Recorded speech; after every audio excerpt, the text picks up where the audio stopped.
तो आज का हमारा जो टॉपिक है वो है केतु।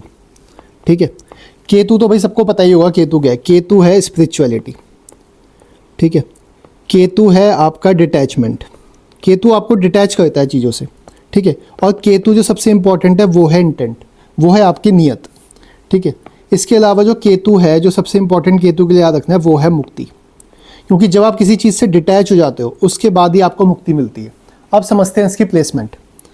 भाई मान लो कि किसी का केतु बैठ गया 10th हाउस में, तो उसने उसको कहाँ से डिटैच किया? उसने उसे प्रोफेशन से डिटैच किया। ऐसे बंदे का मन ही नहीं करेगा काम करने का, बीच बीच में ख्याल आएगा यार छोड़ देते हैं, क्यों काम करना है, क्या रखा है काम में। ठीक है, ये हो गया केतु 10th हाउस। केतु बैठ गया 4th हाउस में, कहाँ से डिटैच करेगा? कंफर्ट से डिटैच करेगा, कंफर्ट लाइफ से।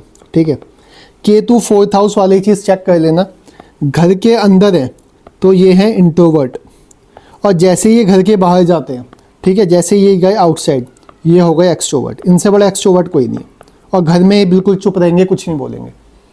केतु बैठ गया 6th हाउस में, तो किससे डिटैच करेगा? जॉब से डिटैच करेगा। 7th हाउस में बैठ गया तो किससे डिटैच करेगा? शादी के ख्याल से डिटैच करेगा। शादी का ख्याल ही नहीं आएगा इन लोगों को। ठीक है, उस चीज़ से आपको डिटैच करेगा।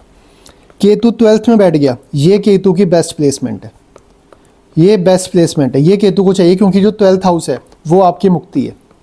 और अगर केतु यहाँ बैठ गया तो बिल्कुल उसको वही जगह चाहिए, केतु खुद ही मुक्ति है, 12वें घर में बैठ गया तो बस बेस्ट रिजल्ट। और केतु मान लो कि किसी का 8वें घर में बैठ गया, 8वें घर का केतु भी अच्छा माना जाता है, बेस्ट प्लेसमेंट है।